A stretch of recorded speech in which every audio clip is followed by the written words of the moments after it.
Takže ahoj, moje jméno je Radek Zach a jsem majitelem a výrobcem ve firmě TCF Bytes. Vyrábíme návnady a nástrahy kovů kaprů. Chtěl bych vám postupně představit všechny naše řady boiliesů. S jednou už jste měli možnost se setkat, kterou jsme vám nabídli, když jsme byli s Peťou Martinkem na Orlíku. Tak jsme vám představili naši řadu MPP, což je mušle patentka Pepř. Dneska bych vám chtěl ukázat naší vlajkovou loď, což je boilie Kryl Ořech. Tohle je boilie, bez kterého já říkám, že nejdu k vodě, ale v momentě, kdy má voda nad 10 stupňů Celsia. Když začne voda chladnout nebo je studená, to boilie trošičku ztrácí svoji účinnost díky velkému množství mléčných proteinů, které v ní jsou, a tu kouli prakticky zavřou. Samozřejmě, jako všechny boiliesy, i Kryl Ořech děláme v průměrech 15, 20, 24 mm, jako chytačky 30, na zakázku vyrábíme 35. Ke každým boiliesům máme i vlastní řadu pop-up, tedy plovoucích nástrah.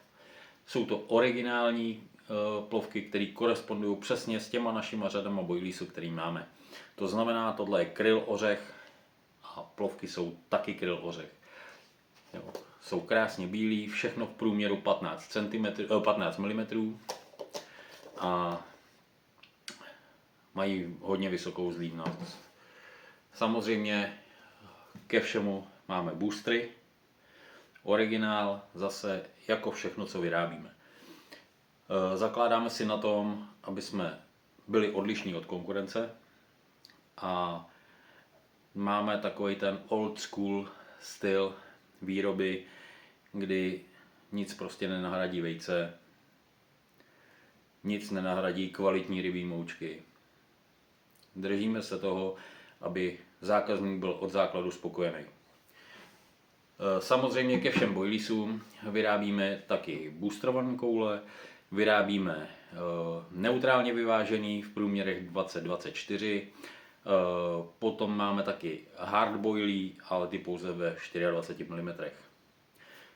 Kdyby někdo měl zájem o větší množství průměru 35 mm, není problém, na e-shopu je na mě kontakt, stačí zavolat, domluvíme se a jsem schopen vyrobit prakticky do týdne.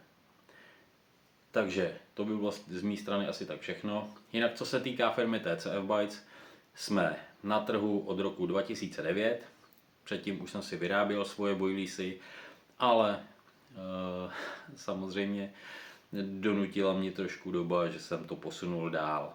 Dneska už máme 6 ucelených řad, jak už jsem říkal. Uvidíte, podívejte se k nám na shop, vyberte si sami, třeba vás něco zaujme a vyzkoušíte. Chtěl bych vás poprosit, pokud vyzkoušíte naše produkty, potřeboval bych od vás zpětnou vazbu. Jenom jak jste byli spokojení, jestli chcete, označte nám naše produkty, jak jste s nimi byli spokojení. Nestyďte se nám napsat nějakou recenzi. I špatná recenze je recenze. Takže my zase se budeme snažit udělat všechno pro to, aby nebyla žádná ta špatná recenze. Takže se zatím mějte krásně a já se vám postupem času přihlásím s dalším videem. Takže se mějte. Ahoj.